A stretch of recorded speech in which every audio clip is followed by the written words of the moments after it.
Live streaming is on. Hello, everybody. Good morning, good afternoon, good night, good whatever you have in your part of the world. In our guest's part is just a really early morning. Here in Spain is 6 p.m. So, first question: how awake are you, my friend? How awake am I? You know what?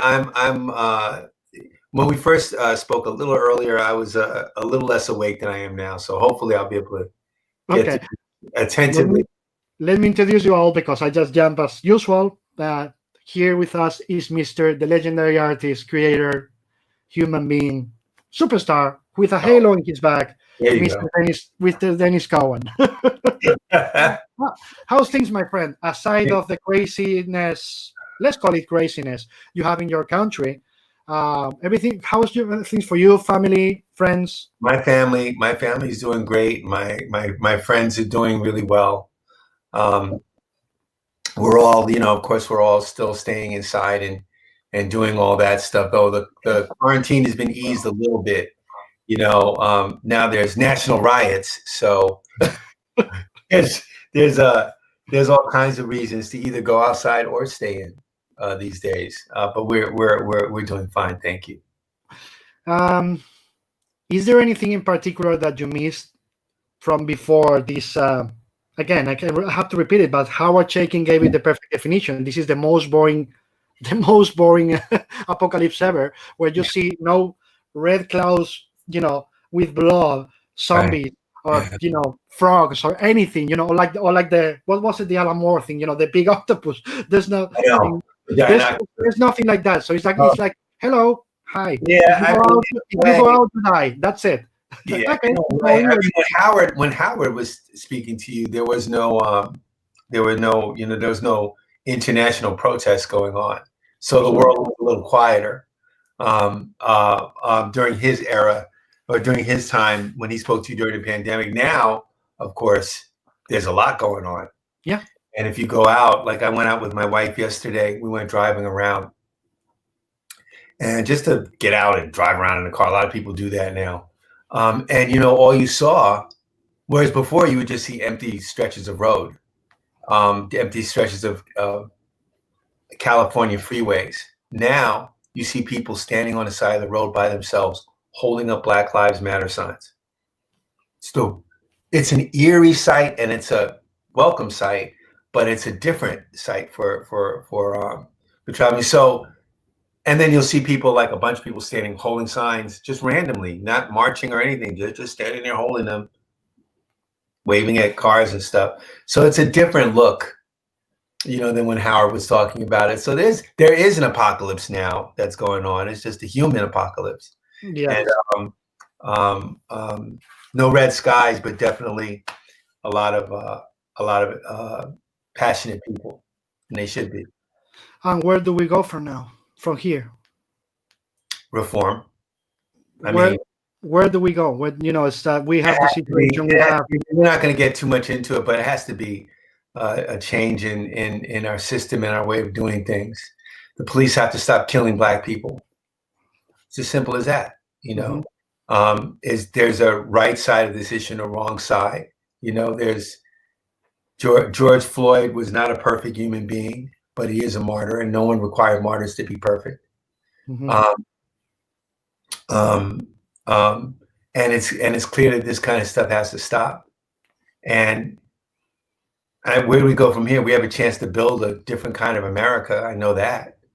I know we have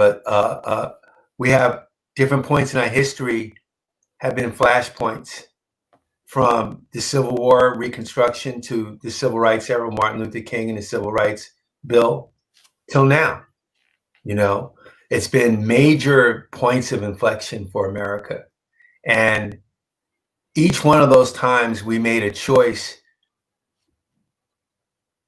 to go a little bit further forward and not backwards, but not far enough. The Civil Rights era, a little bit forward progress, but not really enough to stop institutional racism. Now we're at another flashpoint. So what do we do? And what choices do we make going forward? It's going to require a lot of work, a lot of soul searching, but mostly work Yeah. from the people from all of us and the people in charge. So I will just. There's a way forward. We just have, as Americans, we just have the courage to go forward and do it. As I was telling you just right before we started, with the live feed, they can't stop the future. No, they just can't. Even if they want to, future's going to happen. It's clear, and it's happening now. So, it's been interesting. Now, on the lighter side of pandemic, staying in and all that stuff, Howard's right. It is a little boring, but for a lot of comic book artists, and you've heard this before, life did not change. Yeah. Not at all. Like, the only thing you couldn't do is go to one store that you really couldn't go to before, because you were so busy working. And your life has been, so my life has basically been inside this studio anyway. Like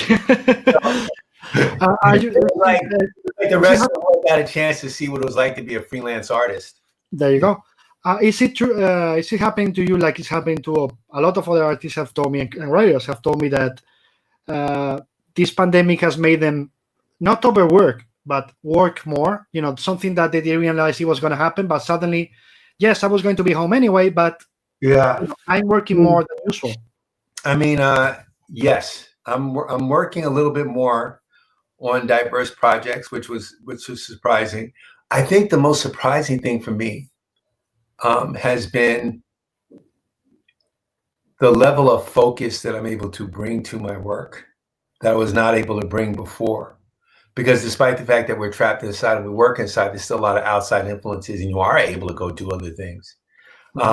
But with that part taken away, I've noticed I'm taking my time more, focusing more on details of the work, trying different approaches, but mostly being able to just simply focus more without any outside distractions other than, your crazy family that wants to be around you, wants to make sure you don't get anything done.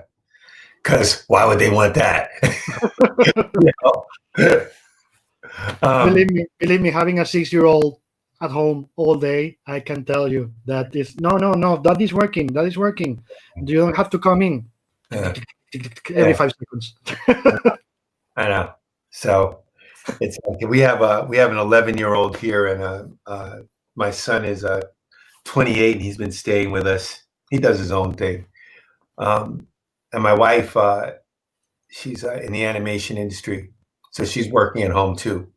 The greatest thing about and my niece is staying with us, but the greatest thing about all of them is that they have no respect or any idea of what I really do. They really don't. It's like, look at this great comic book that look at this great drawing your dad just did. Aren't you impressed? And I swear to God, they can barely look up from what they're doing. Look at this great thing I've just done. Look, Bill Sienkiewicz did even, and they won't even glance up. It's terrible. Yeah, but that's the truth. They're like, really? Okay, whatever. What is the thing you miss the most about with this pandemic and this crazy situation with George Floyd, whatever happened? Before all this crazy thing, what did you used to do that you missed? Not much. I mean, I missed going to the gym, a little bit, because that was a routine. And I missed martial arts training with my school that I went to every day for years and years. So that part suddenly stopped. I missed that. Other than that, I didn't miss much. I really, really didn't, and as far as the gym and stuff like that is concerned, I just work out at home now, just like a lot of other people. And I found out, like, what did I need the gym for? I could do all this stuff at home. This is insane. So there's been a lot of revelations in that respect, but I don't really miss much. I miss people a little bit, but not that much. I'm good. I'm good right now. So you don't even miss going to the movies, or you are not the guy that I went to the movies all the time, but yeah, you miss seeing the spectacle on the big screen, and we certainly miss a lot of blockbusters and stuff. But hopefully that'll come back. No, it's been a reflective time too. So it's also been a time where you learn new skills and you try new things. because you have the time to do it. So I've been trying to take advantage of that. But my new skill set, learning and stuff hasn't been going that great, but I'm trying every day, different things. So when you are drawing, it's funny because I got a lot of different answers from different artists. So I need to ask you this. Sure. When you're drawing, do you have a background music, like a soundtrack, or you are like, no, I need absolute silence? For example, I always put the example of Olivier Coipel because his answer was fascinating. Which is when he does layouts, thumbnails layouts, absolutely no sound, because that's when he composes the page, fits everything in place, etc. But when he goes to inks or even color, because he colors on covers, then he needs music, and he adjusts the music depending on what he needs. For example, he needs epics. Okay, so Lord of the Rings or Last of the Mohicans or something like that. Wow. To get his head into that. Emotion, he goes with romantic, classic music, French romantic music to get into the emotion. So he adapts the background music to what he's going to draw at that time. How is it for you? That's very interesting. I'm constantly listening. I listen to stuff while I work. And it just depends on the kind of work that I'm doing will dictate what I'm listening to, much like him. So if I'm doing layouts and I've got to read a script, like I'm reading a script on my computer screen, and I draw by hand a lot. So I'm drawing stuff. I can't have music on that has words, right? Even words that I know or words you can sing along to or anything, I cannot, because it's just too distracting. I'll find myself listening to those words and then trying to read at the same time and trying to lay out. So if it's going to be any music while I do layouts or breakdowns, it's going to be stuff without words. It'll be instrumentals, it'll be jazz, it'll be hip hop beats, that you find on YouTube or whatever. My musical tastes are more discerning than that. But when it comes to that kind of work, the less distraction the music is, the better. Sometimes it's total silence, but that gets like weird. You're like, fuck it, I'm sitting here all by myself and it's quiet. And I got nothing but focus, nothing but the work. No, I can't do that. But I can have something on as background. If I'm penciling, if I'm tightening up a page or penciling a page, that's already been laid out, broken down. My assistant has done all the work that he has to do and everything, and I'm just basically putting my stuff on it. Then I can listen to stuff more varied. So I'll have YouTube videos on, I'll have documentaries going on because I don't have to watch, I can listen to it. I'll have my favorite music on. Sometimes I'll get upset because I can only hear these particular artists in my head, and that's all I've been playing for weeks and weeks. This is terrible. I got to put something else on.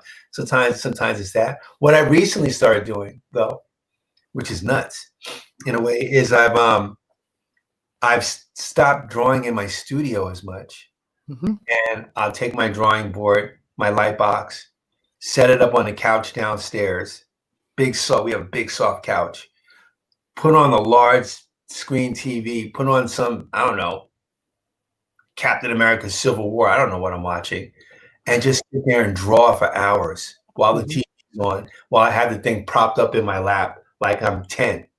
I just sit there and draw in an environment that's outside my studio, but that's just that. So I do different things, but yeah, I have stuff on it depending on what I'm doing. Will depend on the kind of thing that's on.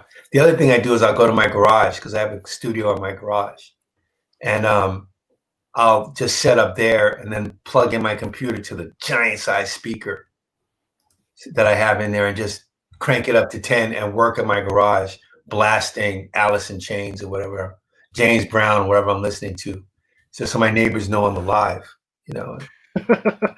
It's funny because some artists have told me that they listen to podcasts while they're drawing. Like, how can you? How can I watch podcast? It's words. I'll listen to Kevin Smith. As a cacophony, I can understand it. But if you have a podcast while you're doing layout, something is going to take you away from what you need to do as a design on the page. Right. And then Another funny thing is that songwriter, I think it was Millar the other day. He told me that he started, for whatever reasons, he started writing his scripts in the kitchen, just because he needed to move around the house. You're Right. all the time on the house. You need to move. It's all the time meetings for him, or writing is like, like my wife has a studio there. I could be on my studio, but I just send it for whatever reason. I started writing in the kitchen. Yeah. I And I started was like, just so you need to move around the house to live, to feel that like you're moving. And he was like, oh, I hadn't thought about it like that, but it's probably that you just need to move around. It's true. And also, you can sit in one spot. And I don't know how it is for other people, but for me, I can sit in one spot and draw, and my mind just starts to just drift. You just start getting like this kind of weird kind of malaise, like, geez, I just been sitting here. I'm about to pass out, So if you get up and change your location, just moving will change the way you're feeling and thinking, and wakes you up, and you can just like kind of go on and do more work for a longer period of time than just staying there and just trying to just focus. Time to just get up and move around, work someplace else. Do the martial arts help in that kind of discipline, for you to connect your head and saying, I know it helped me. I stopped doing it years ago, but I know it helped me a lot, becoming a guy who works at home and has to keep hours, my own hours, etc. The discipline. Yeah. But in case of and I know Tai Chi help Dave Gibbons a lot, for example, too, in that sense. So is this your same case? The martial arts have helped you in terms of that discipline, or do you consider it a completely separate thing? It's not a separate thing. I mean, I wasn't really planning to get into martial arts really too much, but it's always been a part of my life. So, since I was a little kid, well, not that little, I was like 10 or 11 or whatever, but it's been a constant daily thing for me. So martial arts have definitely helped me in all aspects of my life, drawing and everything else, from informing how I drew fight scenes or whatever in the question or things like that, to just having the personal discipline to sit there and get it done no matter what, because sitting there drawing is certainly much easier than standing in front of somebody who's trying to punch and kick you, so you could be doing that right now. You could be, sitting down drawing. No, the martial arts, and also for me, martial arts have been a way of self-knowledge. But when I first started studying, it was a way of just protecting myself from getting up. Simple as that. As a skinny black kid with glasses and a big old afro, nerd, before there was blurs, before there was a blurred, before the word existed, so for me, it was a matter of survival. Do you still draw? Traditional on paper, or you're moving to digital? Have you even tried? Or I draw more traditional on paper. It's still faster for me to basically just draw a comic book page than to try to do it on my computer. I mean, I have all the fancy computer get up stuff. I have a Surface Studio I'm talking to you on right now. That's an awesome machine. But I have not yet learned to master the timing that it takes to do it, so that it's efficient for me. I've done stuff on computer. I've done stuff in Photoshop, and I've done stuff on Clip Art Studio and all that. But the learning curve for me, to make it productive for me, it hasn't been easy. It's much easier to sit down and just draw something. People are like, you still draw by hand traditionally? And I'm like, well, yeah, So Bill inks them traditionally. We just kind of do it like that. It's great. Yeah, but many times artists come to me and show me, stuff, pages, and many times I tell them the same thing, and it takes a while for those who have learned, to do it on a tablet or iPad, etc. When you tell them that looks digital and it shouldn't, they are like, what's the problem? It is digital. Doesn't it have to look digital? No, it doesn't look natural. It doesn't look at that tree. He's like, what? That tree have you ever looked out of your window? Have you ever drawn a tree?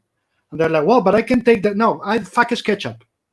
You're using a digital tool, and your work, aside of narrated stories, is to reflect reality. Even if you manipulate them to do superheroes, whatever, if people doesn't believe the reality you create, you're out. They are not going to go past panel 2. No, it's true. And that's a big problem, I think, with the digital part, with new artists, that many times they don't realize it cannot look digital. Right. The art of it is so that it doesn't, so that you can't tell what the person used. You're just affected by it. You just think it's great. You're not thinking about that, but if they're forcing you to think about that, then they're doing something wrong. If you're thinking about like, well, gee, this looks digital. Like, is this? Nah, you're already out of it. There's so many effects they can use with the machines, blah, blah, blah, that I keep telling, go simpler. Less is more. They're like, why? But I can use this and that. No, because every single element you're using there for that background, those gray tones, blah, blah, blah, that looks digital. That looks like you added it because you can. And then you try to explain, horror backweek, which is, like, you have to fill in all the spaces. Right. And they're like, if you cannot do that. Your part of your work is to try to synthesize, from all the quantity of details you can have in a layout to then what's how can I say it? What do I don't need? What can I just get away? Right. To make it work, Right. Oh, let me say hello to people. Hello, Paula Ventimiglia. Hello, Atreides21. Hello, Manuel Garcia. Felipe Gonzalez says, sorry, a pleasure to meet Mr. Cowan. My first contact with your work was the crossover When Worlds Collide. Yes. Enrique Robles, we work and build from here. From this lesson, we grow. I think you're talking about the beginning of our conversation, and I hope so, Enrique. Felipe Brel, a question for you. Can Dennis talk about the question and how was it to follow a great artist like Steve Ditko when you did the book? I can talk about the question a little bit. Sure. It was intimidating following Steve Ditko. Of course, it's intimidating. When I started the book, I think it was 85 or 86. Dick Giordano asked me to draw it after he was the editor-in-chief at DC Comics, and he asked me to draw the book on a Friday afternoon because the artist who was supposed to draw it dropped out. He couldn't do it. So when I got the assignment, I didn't know who the question was really. I knew Steve Ditko drew him. I knew Alex Toth drew him. So I was intimidated by all that. But I was also young enough to be arrogant and cocky enough to think, well, I'm just going to do my own thing. I couldn't do what they did, clearly, So I'm just going to do whatever I can do. I think what helped me at the time was that Dick Giordano had faith in me. Faith enough to ask me to do a #1 issue, and faith enough to think that I could pull it off. But I had no idea what I was really stepping into when I did it, or who the question was or what the legacy was. I got the assignment, I read up on him, and I realized who he was and all that. But by the time I had done all that, I'd already drawn the first issue. And in that first issue, we had killed the old question and resurrected a new one. Good for me, because I couldn't do the old one. Yeah, that's what I was gonna say. That many people asks about Toth or about Ditko in relation to the question, and I keep answering the same thing. It's not the same character. No, it's different. Yeah, like, well, it's not. How it's not? Like, they fucking kill it in the first issue, guys. Yeah. They are telling you from the start, this is going to be a new guy. Yeah. This is going to be a new story. It's not related because of the name, I guess, but not much more else, right? Right. Different character. I mean, he was resurrected after death with a whole different set of values and everything else. But that whole book was about, his learning experience and learning who he was and why he was and what the meaning of existence was. We tackle a lot of heavy stuff in the question. Yeah, absolutely. At the time when I was doing it, I was just focused on drawing it. I wasn't thinking about the heavy stuff. It was only later that I'm looking at it going, geez, we really hit on some topics in this book. So I was reading it when I was 14 or 15 years old. Because in Spain, I think it was 88 and 89. Right. Maybe I'm wrong.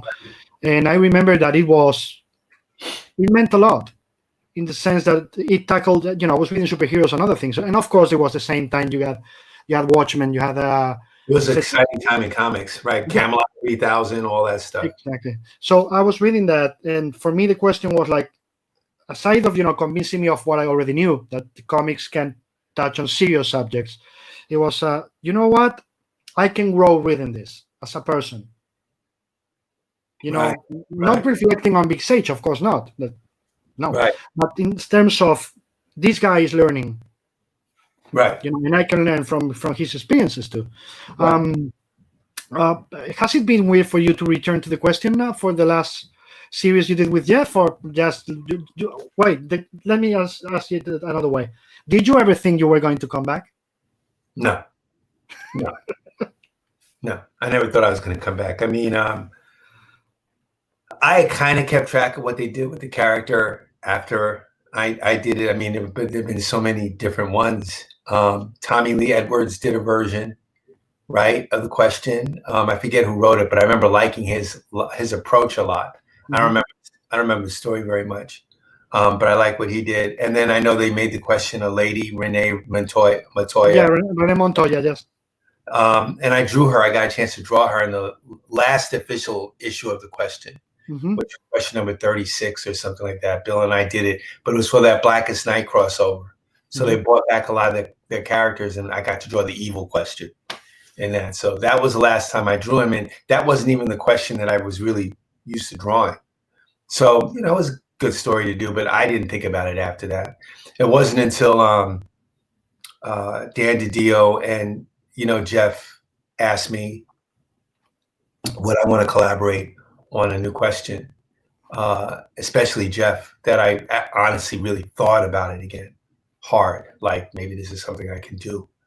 And it's turned out hopefully okay, It is an amazing book. It is an amazing, and it's for many of us, including myself, it's a return of something we missed a lot.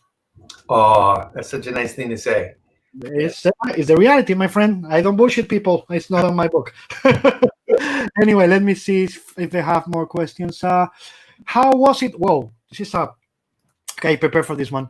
How was it? The creation of Milestone. How was the creation of Milestone? What does that question mean? Like how it was the moment when you created Milestone? That's the question. So I guess the real question is, why? Let me rephrase it to make it clearer. I guess. Why did you guys decide to create Milestone? Yeah, no, both legit. Well, there was a lack of diversity in comics, especially in the 80s and in the 90s when I was doing comics. Dwayne McDuffie and I had done a book called Deathlok, where we talked about a lot of the issues that we will later expand on at Milestone. But that was basically it. It's the Black Panther, Luke Cage, and Deathlok. That was basically it for Black characters in comics. There wasn't a lot going on.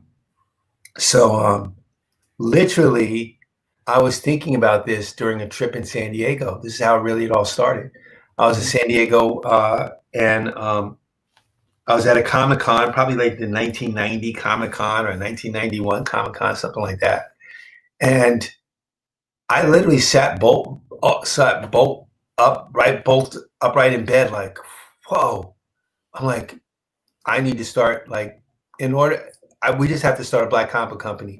I had no idea what form it would take, but I knew that we could do this with a certain group of people, and it was really a half-baked idea, but it was like a blinding light that I had to follow because I could not think of anything else.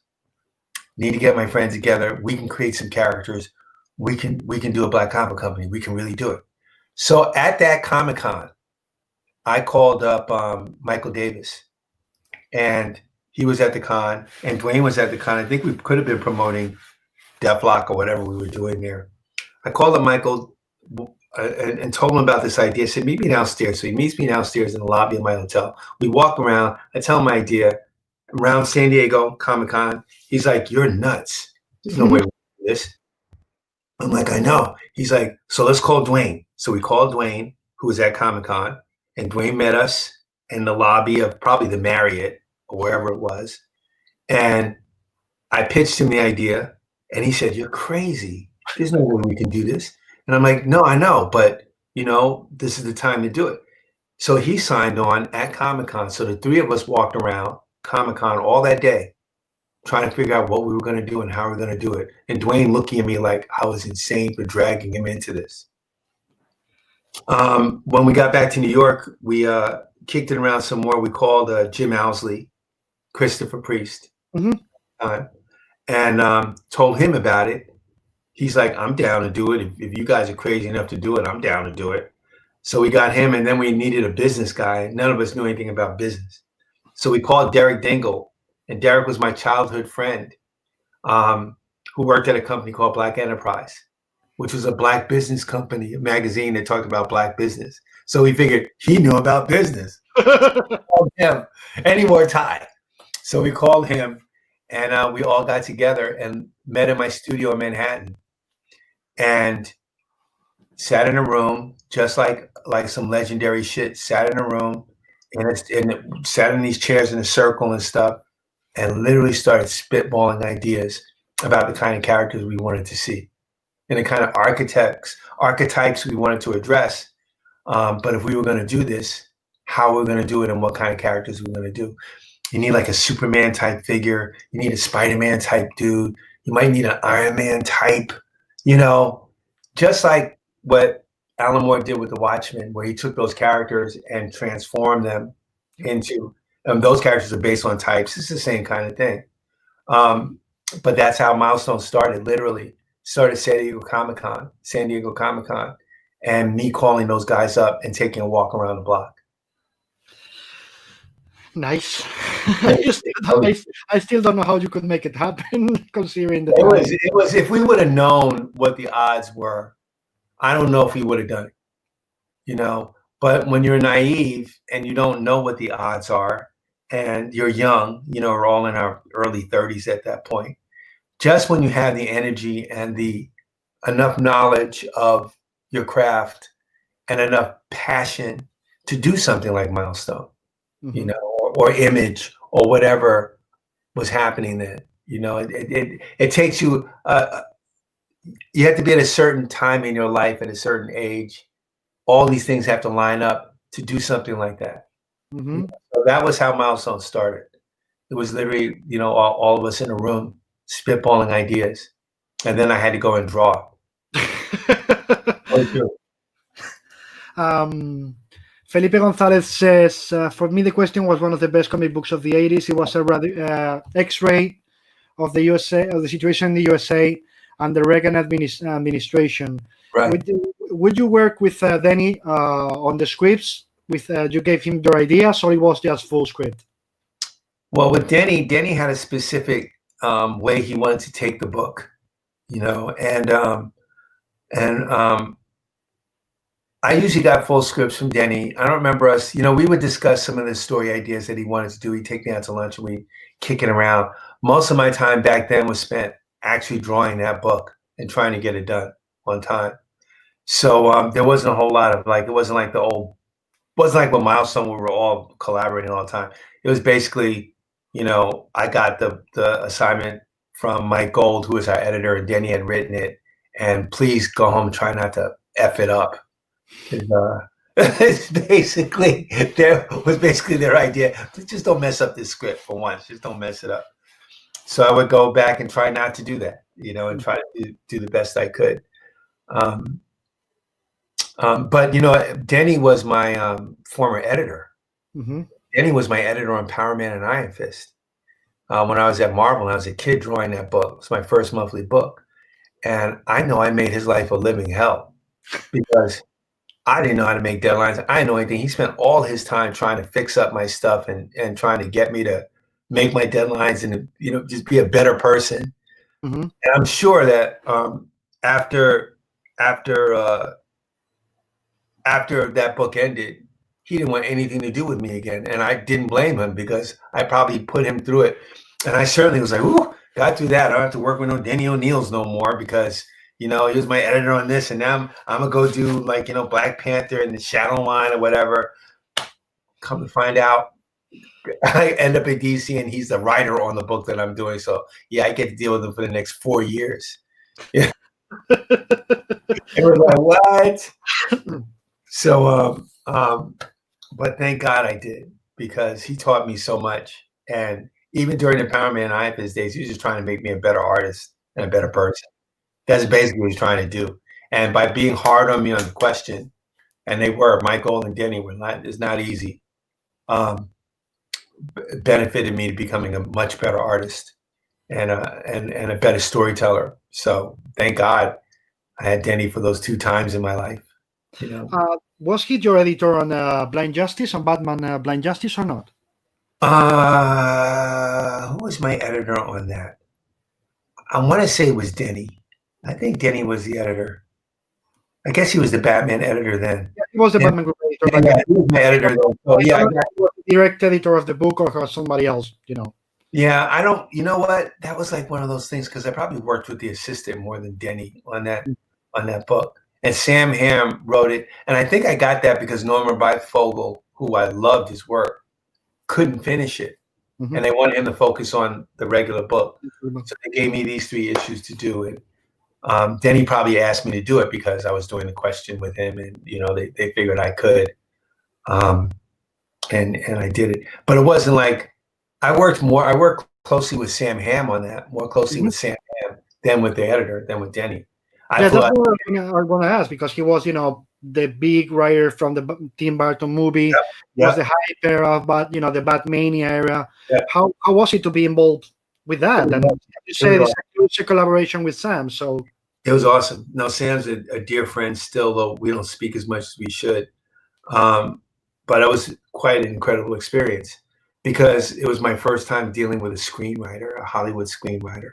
Sam is an incredibly intelligent, sharp, gifted writer and a great human being. So he taught me a lot about the writing process, and about Hollywood, and about screenwriting, and about all that stuff, about filmmaking, the filmmakers I should look at, the directors I should look at. It was an incredible experience working with him. And then I stayed with him in San Francisco a couple of weeks working on the book. So it was a good experience. How have movies or any movie directors influenced your work? You know, is the movie something that you look up for inspiration, or even indirectly? You know, something that you know, like, okay, that kind of movies, that kind of cinema has influenced in my work. All of a lot of the film noir stuff has had a lot of influence on my work. I'm a big Clint Eastwood filmmaker fan. I like the way he makes films and the way he tells stories. So that's had a profound influence on my work, his work. Alfred Hitchcock has had a profound influence on my work. John Ford, actually, you know, directors like that. Time out. It hasn't been mentioning John Ford this time, guys, because I always go back to John Ford.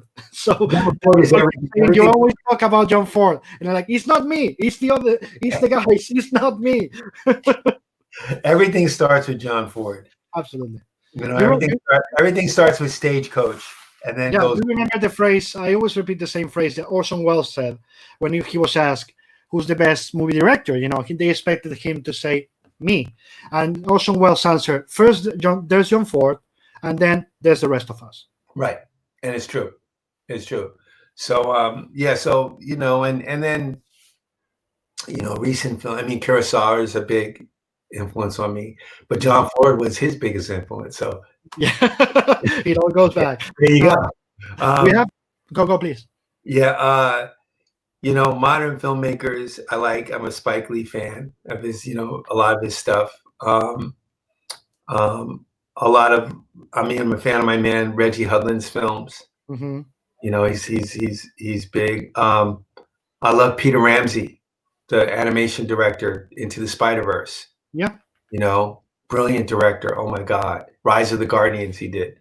I mean, I could go on and on. There's plenty of modern filmmakers that I love, but I tend to go back to the older ones. To the older ones. I was telling the people that something has weird has happened to me, and I see that to a lot of other people with this, being sequestered at home in a way, that we go back. We are all going back to the classics, Right. for no reason. For no reason. We have a lot of stuff. Well, there's one reason for me. I'm saturated with that much shit on Netflix. You just go crazy. It's like a million things. Like, I know.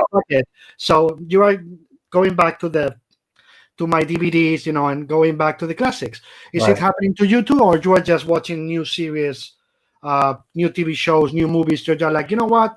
Screw it. I know what I like. I'm going to go back and watch what I like. Well, I watch a lot of different things. Like I'll watch a lot of music documentaries.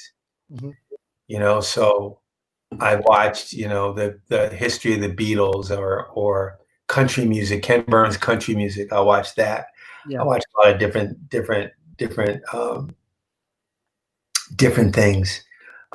So I'll binge watch a lot of TV shows. Like yesterday I just started watching Black Lightning again, first season, first show, because I just want to see if it held up. Luke Cage. I've been watching a lot of black superhero shows lately. Luke Cage, the Netflix series. Started watching that from episode 1 just to see how it held up while I'm sitting there drawing, because I can listen to that and watch it while I draw. I've seen it before, so it's not that it's not that distracting. My viewing, my viewing things. I'll watch movies sometimes when I work, but my viewing things are very varied depending on my mood and how I'm doing it. If I'm downstairs on the couch, it's going to be different things. I watched Mr. Dynamite: The Rise of James Brown the other day. It was great.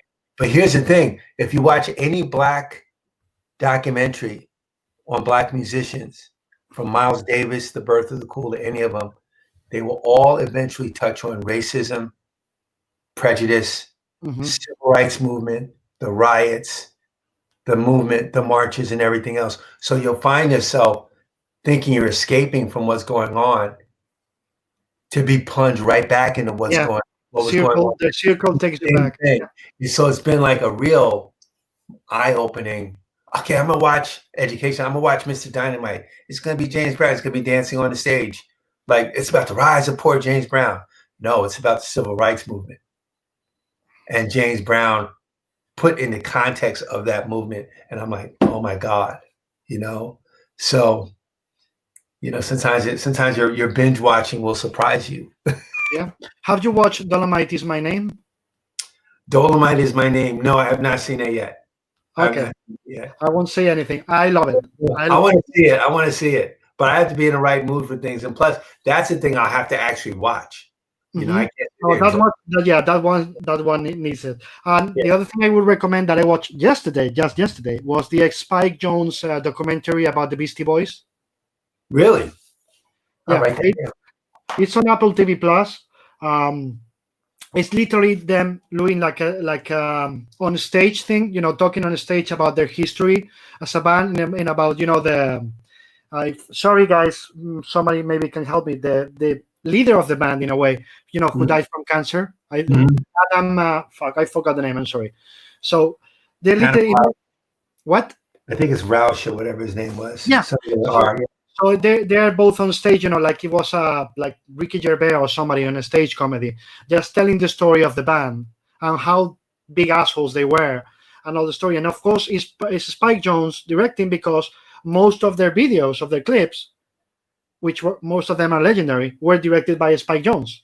Wow. So it's like a loop in time that is really, really nice to see. And I love the Beastie Boys. If you like the Beastie Boys, you could love it. The Beastie Boys. Well, I'm from New York, so I'm from. Oh yeah, okay. All about the Beastie Boys. Now, the last one I watched, in all seriousness, other than Mr. Dynamite, I think was the Martin Scorsese directed Rolling Thunder review, which was great. If you're into Bob Dylan and all that, I'm into all that stuff. I love, people is gonna hate me, I'm sorry. I love Scorsese's documentaries about music a lot more than I like his movies. Yeah, I can understand, because that's a good one. The No Direction Home one he did with Bob Dylan was great, right? Like he just has a knack for just getting to it. So it says my microphone appears to be noisy. It sounds like your microphone. Ignore it. It's just ignore it. I can hear you perfectly well. Okay, So good. we have Mark Chiarello here.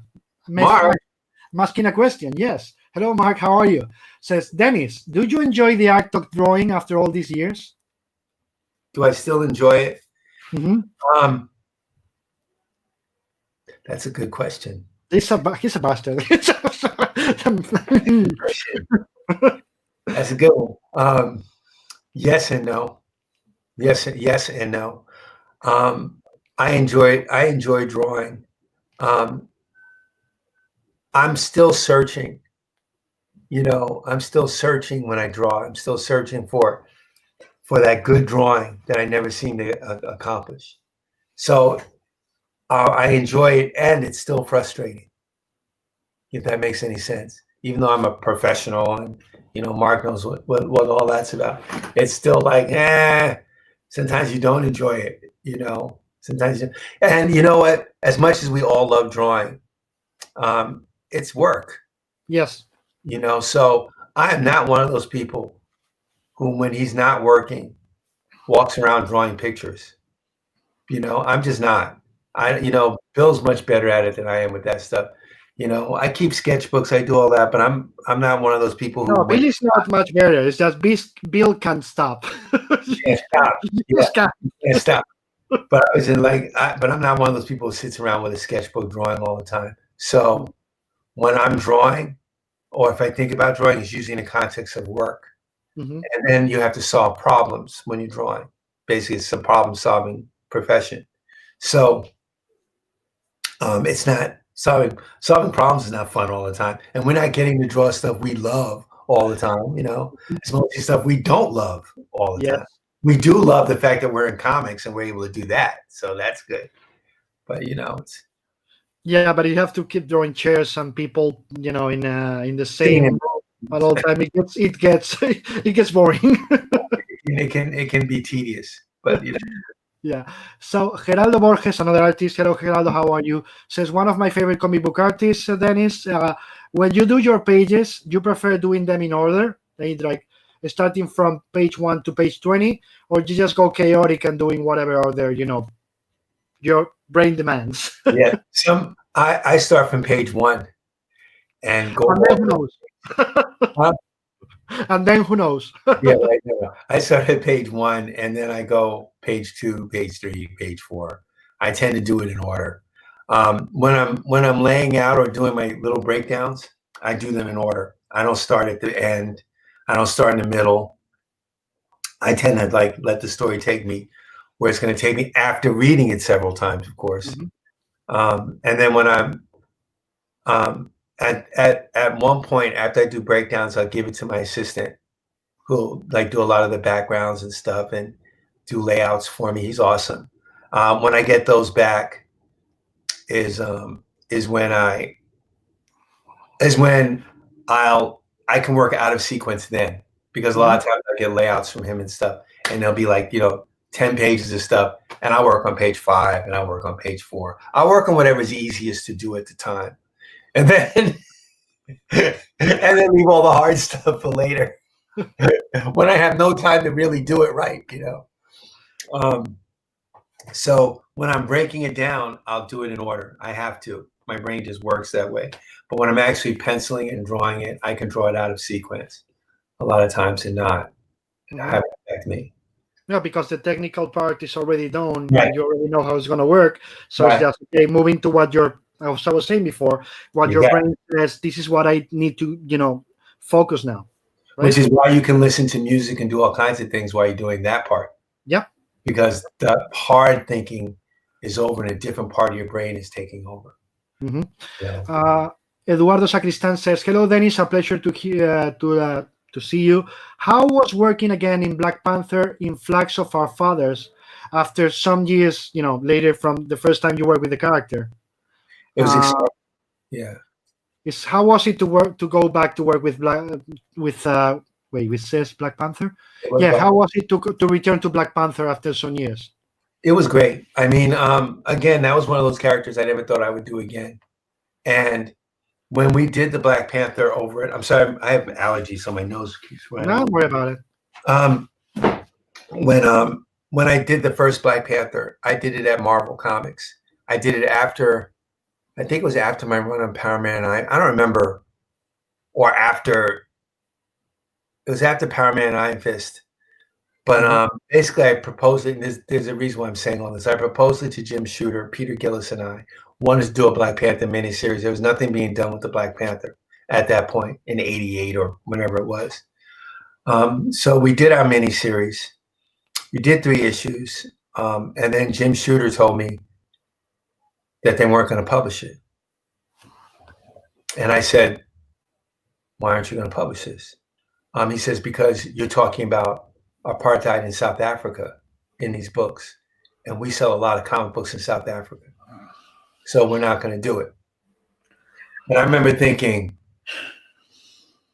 it was my first, I run up against this shit a lot, but it was my, I remember thinking, wow, this is just terrible. But like, what do you expect from corporate white America? Like, this is what it is, So they shelved it. They shelved these 3 issues of that book that I worked so hard on. And then I went and did the question. Okay, so I went over to DC, did the question for those years. So 3 years pass. By this time, Jim Shooter's out. Tom DeFalco is the editor-in-chief. Yeah.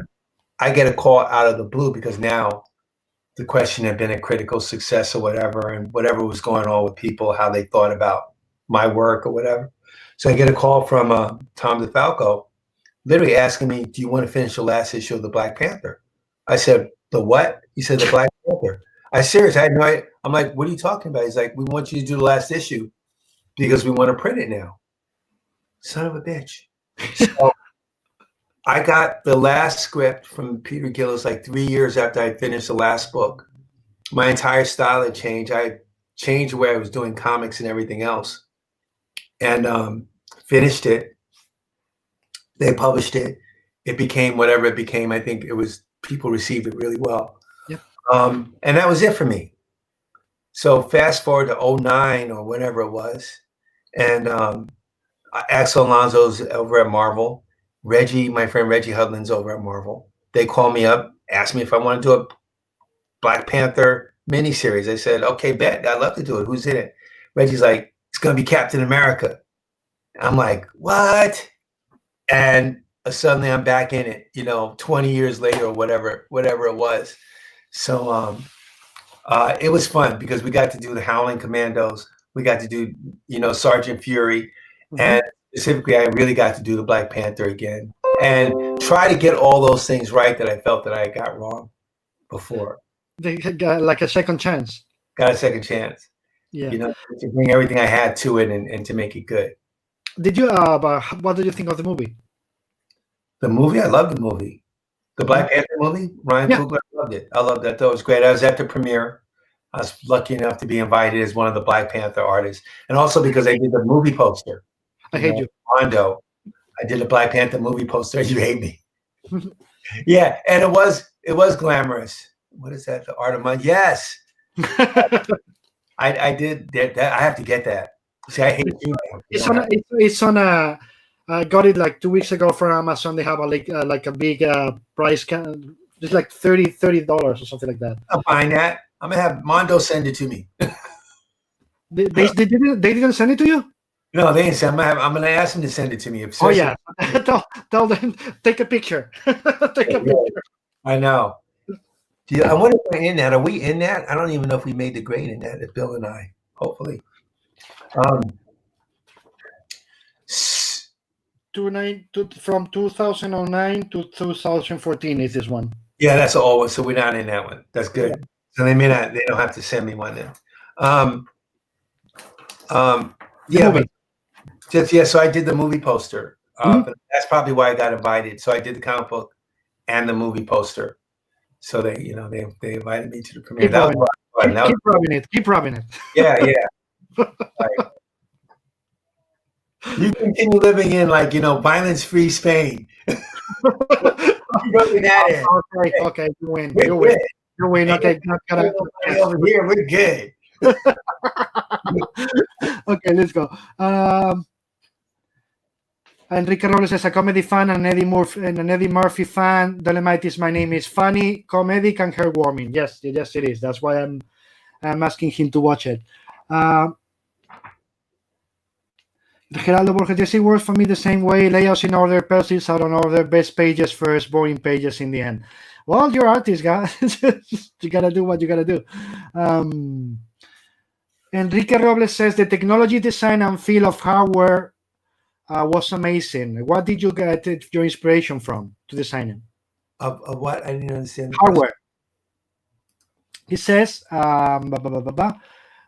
the technology, design, and feel of the character hardware. Oh, hardware. Yeah. Was amazing. What did you get? What did you draw your inspiration from? Oh wow! Hardware was a character that is a character that's very dear to me, and to Dwayne McDuffie, and that was the first book. You know, when we started Milestone, we had to figure out what book we were going to do together. Dwayne and I were going to do together, and we had just finished Deathlok, and we just figured, you know, we kind of liked working on that kind of character. Though Deathlok was a pacifist and hardware definitely was not. But it was still in that same wheelhouse. So we also created the character to speak about issues at the time that really affected us. So the first issue of Hardware, the first splash page, the first title of the first story is called Angry Black Man.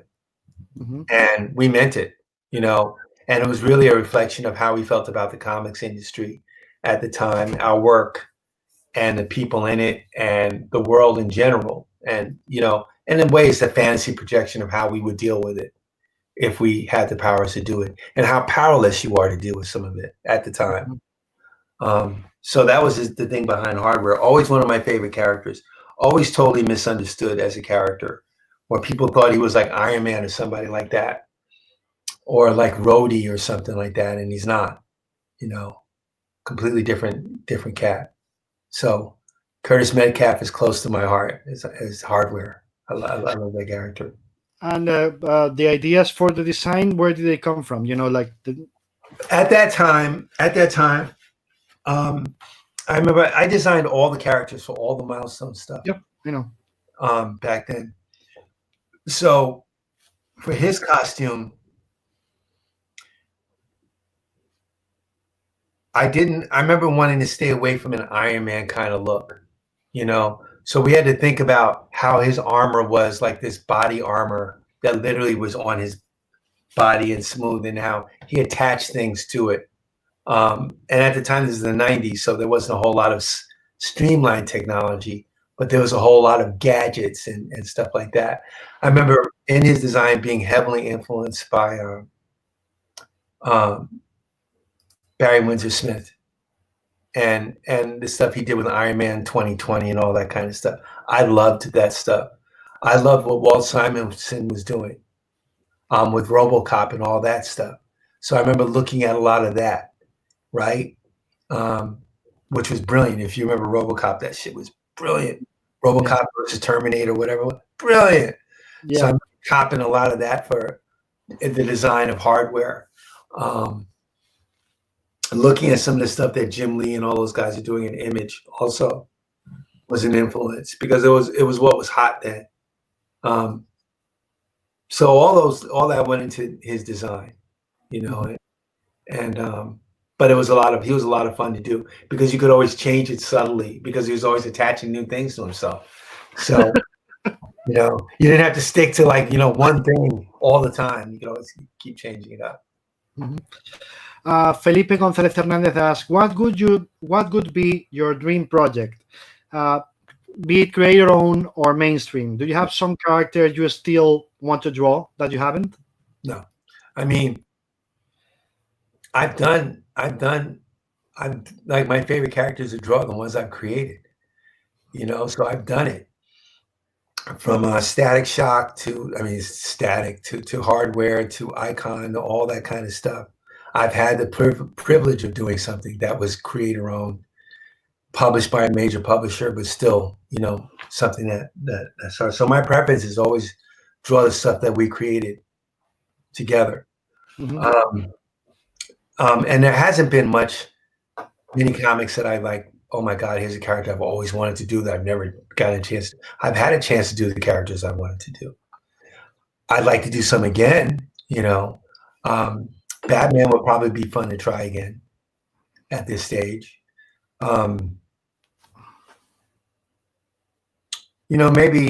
Maybe some Marvel projects or whatever might be fun. But I've had the privilege of drawing pretty much anyone I've ever really wanted to draw.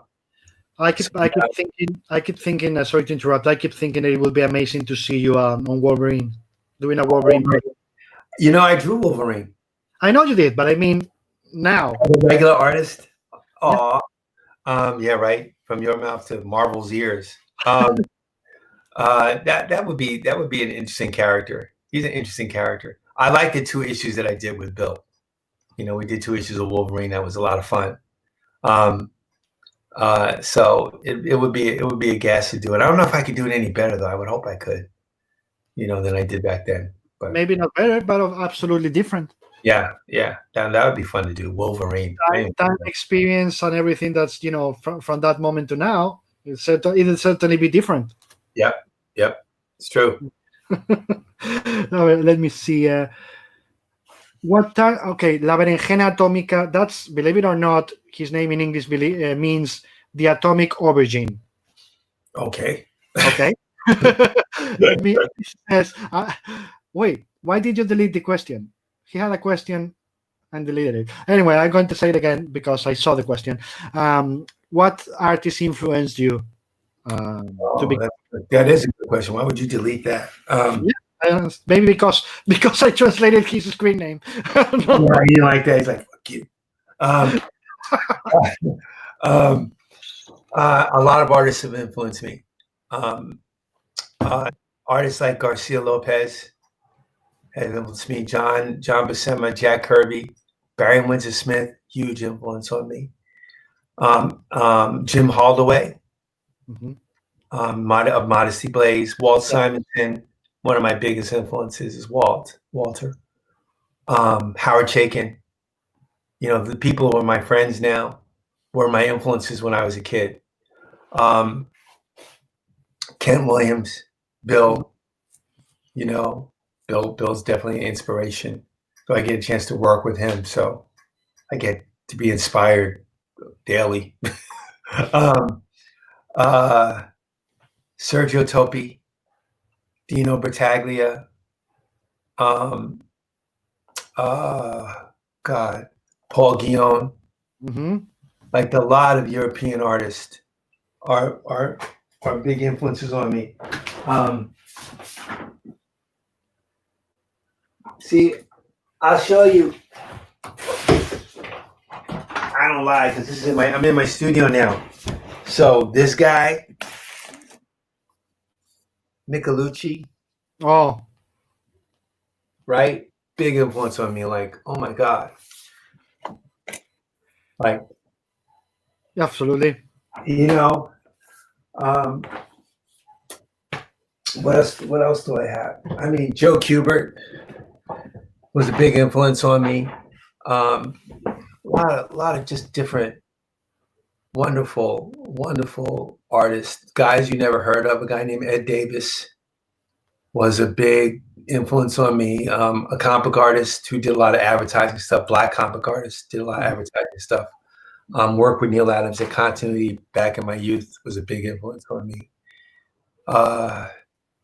Who else? I mean, it goes on and on. But a lot of European artists. There's a lot of European artists, also Argentina. Also Argentinian artists, I guess. Yes, Argentina. Breccia. Father or son, or both? Both. And guess what? I met the father. Yes. I met the father and hung out with him. With Alberto. Yes. Okay, I hate you twice now. Want to hear a hateful story? I'll make it really quick because I won't keep you too long. Here's a good story. So I'm with my former wife, partner, Chantal, and we're in Paris. This is 1990. I'm in Paris.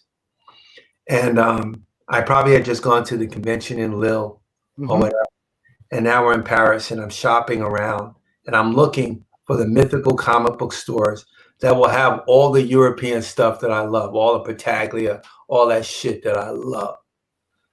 I can't find that store in Paris. I mean, I went to a store, they had a lot of Asterix stuff and, a lot of stuff like that, but none of the shit I was really looking for. I'm like, oh man, I'll never be able to find it. So I remember asking the guy in the store that sold all this Asterix stuff, where can I go to find? And I remember at the time, it wasn't even Toppi. No, it may have been Toppi, but people like that. And he's like, you have to go to a store called the Tower of Babel. And it's on some side street in Paris, so just go there. So I'm like, I get Chantal and we go.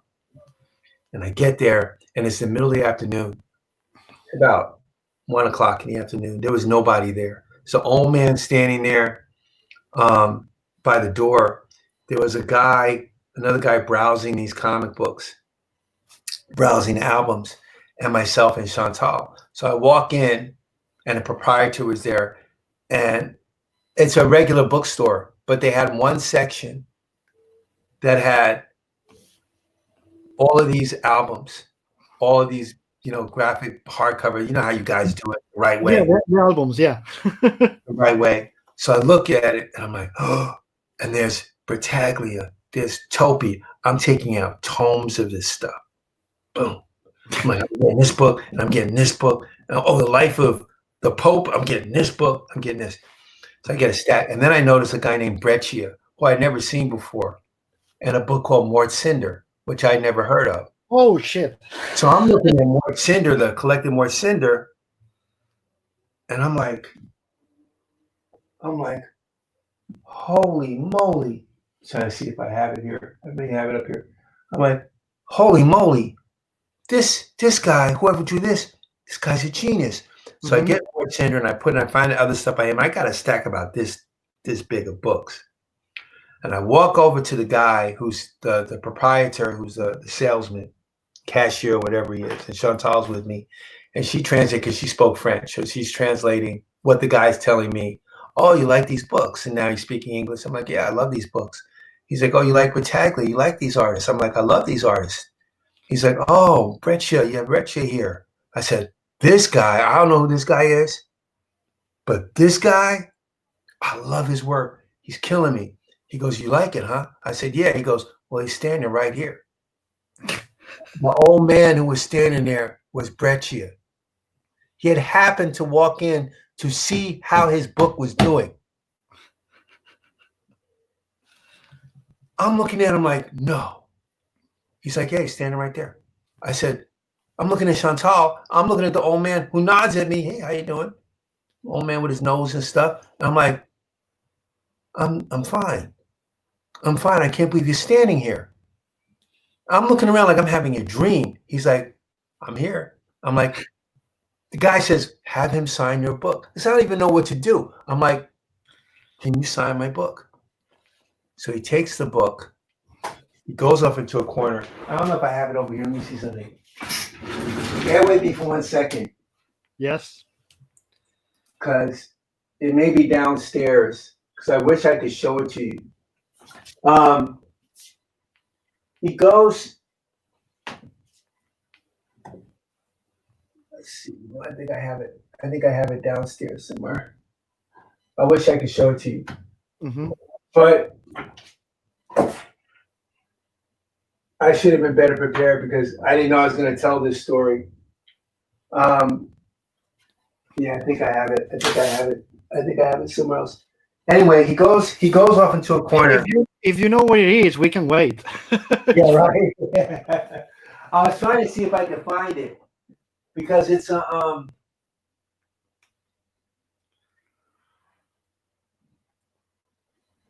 should really take better care of this stuff. It's a sketch he did for me, and he did it.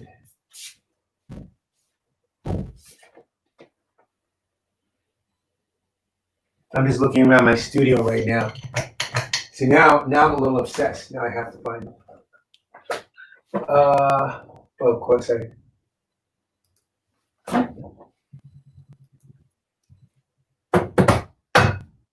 I'm not quite sure what I did with it, but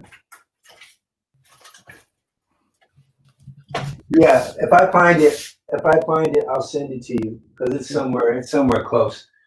But anyway, he goes into a corner and he just starts drawing. This is all I see. He has a ballpoint pen. He's got the book. He just does this. He's not doing this. He's not doing this. He's doing this. He did that for about 5 minutes. He hands it back.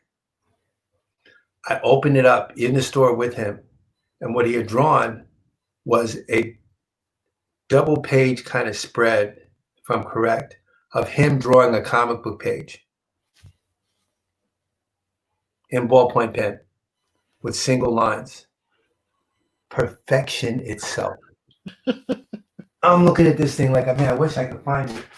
I'm looking at this thing like, I can't believe you did this. So then I'm thanking him profusely. Chantal, who speaks French, and he spoke French, but not really good English, she asked him, well, what is he doing? He goes, I'm doing nothing. She goes, let's go for a drink. He goes, okay. So we all go to a cafe, the three of us, and sit down with like wooden bench, wooden table, wine, cheese, the whole bit. And Chantal, my girl, sat next to him, and he completely charmed her and asked me about the comic book scene in America and how his students and people he knew were doing. I said, like who? He goes, how's Garcia Lopez? I said, what? Yeah. He said, how's Jorge Zaffino? Is he doing well? I'm like, they're doing very well. They're doing very well. Jose Luis, Altuna, and all the others, they were his students. Yeah. They were his students. He's telling me about these legends. I'm fucking freaking out that I'm even sitting with this guy. And I have to say, it was one of the, like, I'm talking about now, I'm getting excited. It was really one of the highlights, you know. So if you ask me about my influences, you know, I got a chance to meet a lot of these guys, and I had a chance to sit down with one before he was major when I saw his work, and then I got a chance to hang out with him a little bit. Yeah. So that was special. So now you hate me. No, because I'm going to tell you a story back, okay. So you can relate to it. But Alberto Breccia for me is the best artist in comics ever. You know, like he kept evolving and changing and trying new things until he died. Like ever and ever and ever and ever. Genius work.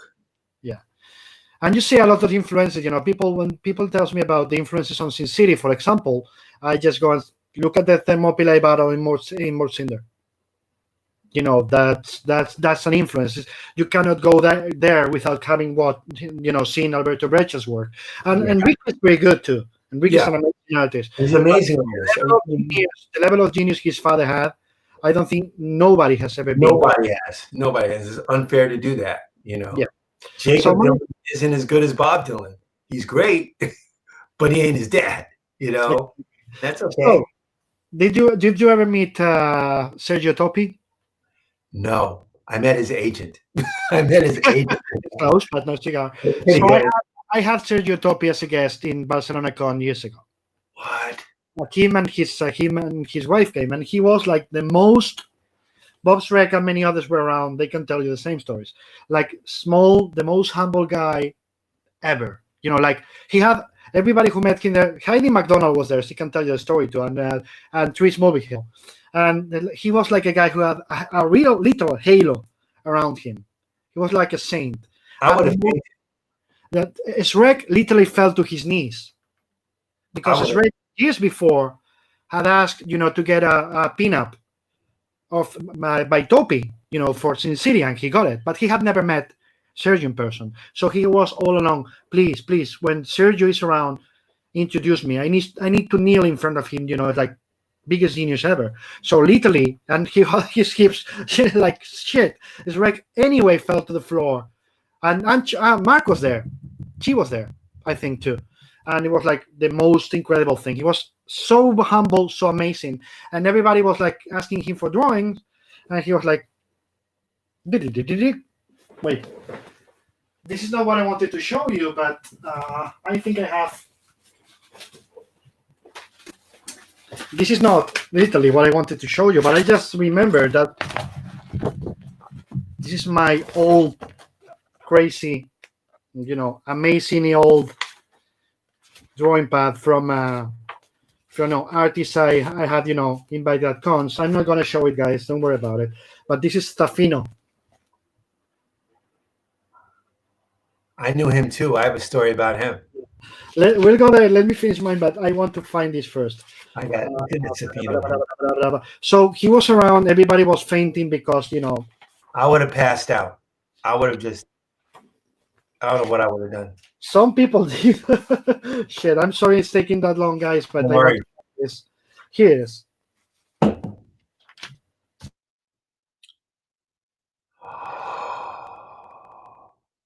my God. How perfect is that? How perfect is that? And you don't have it framed? I can't hear you. What happened to your sound? Can you hear me now? Now I can hear you. I know. Maybe I click on the mute thing without. No, because this, this is like my whole memories as a con manager. I'm keeping. Yeah. Yeah. That's why you have it like that. Yeah. It's memory. It's a wreck, but it's from. It's 20 years old. Yeah. And I keep, for example, Kyle Baker, being Kyle Baker. That's Kyle. Or, do you know Ho Chi Anderson? Yeah, I know Hote. He's a genius. He's great. So this is all the years, of crazy stuff that I have here from, friends. This is Eddie Campbell doing Alan Moore. That's genius. But anyway, I will stop because this is all my years of friendship. I love it. The story is he's around, and the last day before he's going to leave, to go back to Italy, he comes to me, and then it'll be me who's going to another room because there's something that I have. It's really sacred. He comes to me and does, I have something for you. And, really humble, like feeling ashamed of giving me a gift. And I'm like, no, you don't have to give me anything, Sergio. Like, you already did this for me. You don't have to give me anything. And he's like, no. You're a great man. You deserve something. And I'm like, okay. So his wife comes, kissing in the elbows, like, hey, give it to him. And he's like, no. I don't like that. It's not good. Give it, do it yourself. So the wife comes with an envelope, okay? And then we go and get it because this is framed and hang in another room. All right. Let me show you what it is.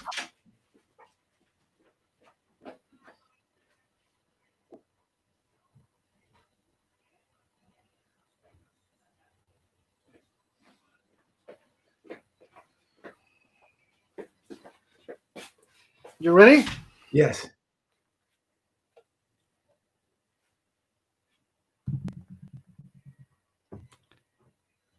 Wow. An engraving, I think it's called engraving in English. An engraving he did for me. Wow. He thought that wasn't good enough? Yes. He felt ashamed he was giving me this. I almost punched you like, what? You know that Life of Brian thing when you get like, we are not worthy. So that's what I thought. I kept telling him, and everybody around me was like, "Can you show this to me?" He's like, no, because you will fucking kill me and steal it from me. That's brilliant. When I met his agent or somebody like that at one of the San Diego cons. In fact, I bought some of his work from this guy, and we were talking, and I'm like, I love Sergio Toppi. He's like, what's your name? I said, oh, DENYS COWAN. I'm just like a big fan.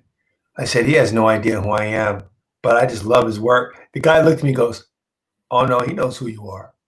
I was like, oh, Jesus. He was like, it was like one of those, he knows who you are. He knows that he's a big influence on your work. I was like, look, I'm thinking Sergio Toppi hates my guts because I love his work so much. I'm trying to be him, and I don't care. I I didn't even care if he was like, if he hated my guts. I was just happy that he knew who I was and that he knew how important he was to me in whatever kind of way he knew it. Do you know what I mean? It was just like, Sergio Toppi thought I was ripping him off and was like, who is this asshole? I was like, good. I can rip you off and be as close to you as I possibly can. You think you're upsetting me, but you're not. It's a compliment that you're mad. Absolutely. So, hey, Zaffino story. Oh God, we're telling stories. Okay, I'm up in Marvel. I'm a big Zaffino fan. I'm a big Zaffino fan. He did the Punisher, Kingdom Come, or whatever. Forget what it was. Right, that first Punisher story he did with Joe Duffy. Uh-huh. And I remember seeing Assassin's Guild. So I'm looking at the book. And I'm thinking, this is the best thing I've ever seen. This guy's like Toph and Joe Kubert combined. This is brilliant. So I immediately started applying everything he did to my own work. I thought he was great. His work would come in at Marvel because I'm doing Deathlok at the time. I don't remember what I was doing. And I'm seeing it. I'm getting Xeroxes of his Conans, all this stuff. So one day I'm up at Marvel, and there's kind of a commotion in the office. It turns out Zaffino was visiting New York, and he was visiting Marvel. I turned around, and there he was. Did you know him? Yes, of course. That was in Argentina. I was a guest manager for a con called Fantavirus in 2000. So just so you see how crazy it is, they called me from Argentina to run guest for the show from Spain. Yeah. And Jorge was there. And that's why he did the drawing. He showed me, oh, you're from Spain.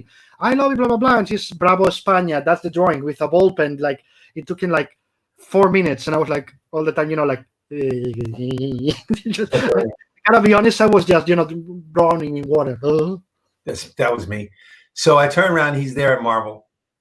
And he's with the translator, Ariel, I forget his translator's name, and his wife. I think don't tell me it was Ariel Oliveri, because that's the artist. No, he was translating for him, guy. So he may have been an artist, but I just knew him as the translator. And so I talked to the translator. I'm like, this is Zaffino, and I got to meet him and stuff and shake his hand, and he knew who I was, which was weird to me. But I said, well, how's it going? How's your visit going? And his translator says, it's not going very well. I said, what's wrong? He goes, nobody wants to really talk to him. I said, what? He goes, none of the artists or anyone, they really don't want to talk to him. I said, come on. He's like, yeah, I don't know what it is. I said, well, fuck that. I want to talk to him. So we ended up chit-chatting a little bit more, but he didn't speak English. So I don't know how it happened, but I invited him. I wanted to see if he wanted to go out and grab a bite. So we ended up inviting him to my house, my apartment in Manhattan. He accepts the invitation for dinner. Him and his wife and the translator come over to our house in Manhattan that night. I just met him that day, comes over that night. We have, again, wine, cheese, whatever dinner we had. He comes over, he brings his portfolio, his beautiful wife, the translator. We're all talking. At the end, he opens his portfolio and goes, look, take whatever you want. I said, what? He said, take whatever you want. He had paintings, he had single illustrations, he had comic book pages. He said, you can take whatever you want, but here's what I want in exchange. I said, what? He goes, I want to go through your stuff and take whatever I want. So he went through my stuff and took out like 3 or 4 pages, question stuff, whatever I'd done. He specifically wanted stuff that I had inked myself.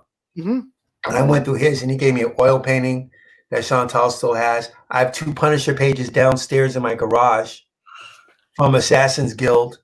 I have everything. It was one of the most momentous visits and momentous occasions I ever had. because I was talking to a guy who I thought was a genius, and he was sitting in my living room wanting to get my stuff, in exchange for his stuff. I'll never forget that feeling of all. It was like an incredible night. It ended, and he went back, I guess, the next day. And we kept in touch. I wanted to get him to do some other Milestone covers, and he didn't have time to do it, with regret. But what he did do, to show you, this is, and I don't know if you'll ever see this, he was drawing a book called Terror Incorporated from Marvel. Yeah. Right? He did the first cover to the first issue.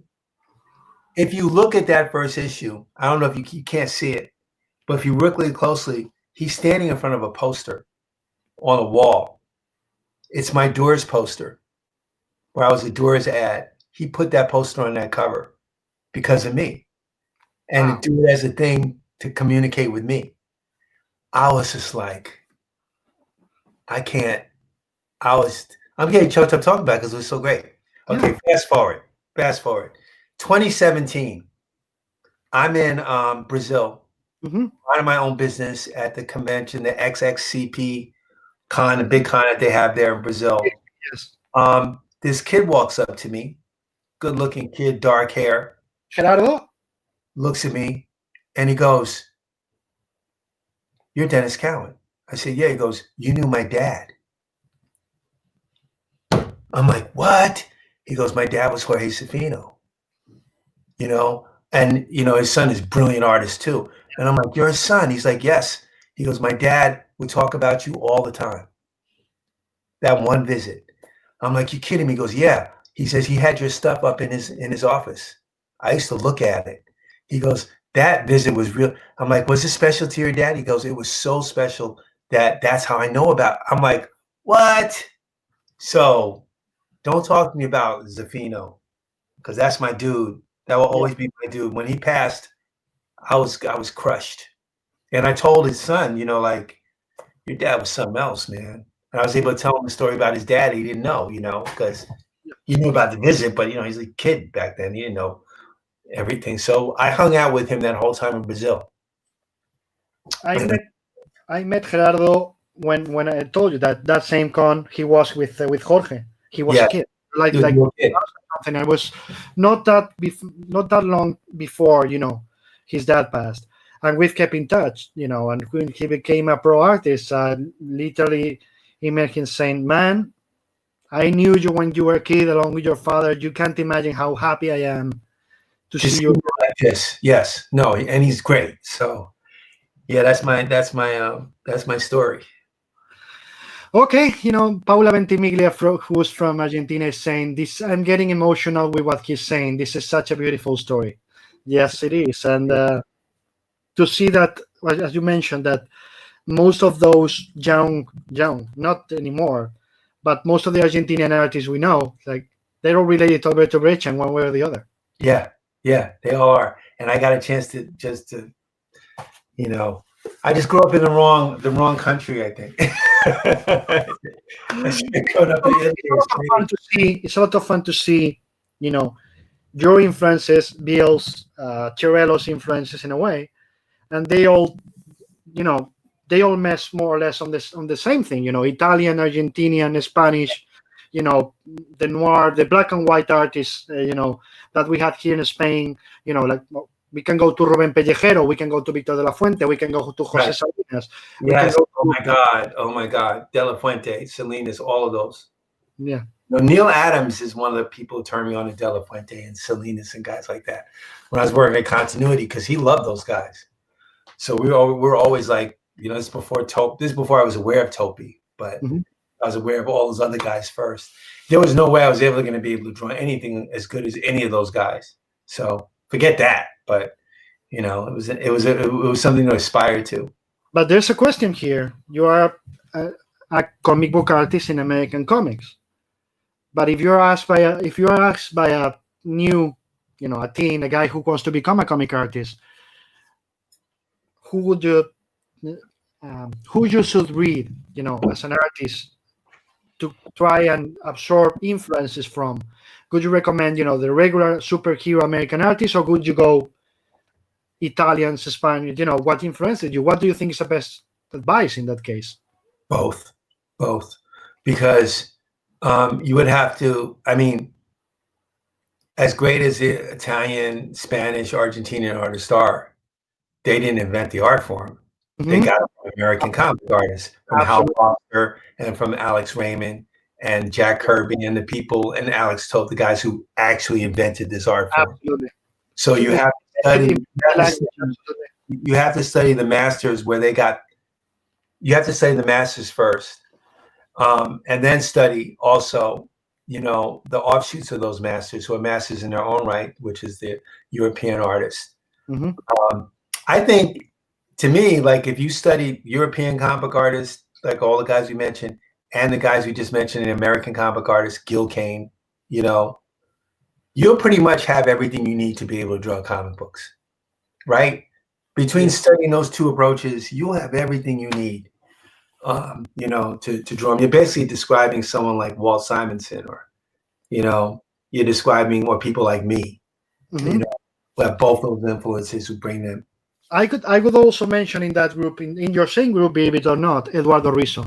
Because I think Eduardo Rizzo is the perfect blend of influences by Frank Miller, to say something, by Jordi Bernett, Yes.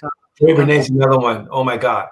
You know what I mean? You take Rizzo and you can see Bernett, you can see Frank Miller, you can see other Italian, of course, artists that have influences, because he's an Argentinian artist. So Rizzo, when I saw him first, when I met him first in person, I told him, you are like the perfect blend of all three worlds. Or like, well, because you have Bernett, you have Frank Miller, and you have the Argentinian and Italian influence all in you. And you can you dig a bit. You just don't have to dig deeper. Dig a bit. You see that all the influences that have blended on your style. He's one of those artists. Rizzo's one of those artists that I can't figure out how he did it. He's one of those guys. I'm like, you're so good, but your style is so unreachable to me. I can't figure out how you do what you do. Like I can only fake that kind of stuff. Like, that guy's a genius. So. Anyway, we've been like this for like an hour and a half, and you have a life. We can stop now. What? I think we've I've talked your ear off enough, I'm sure.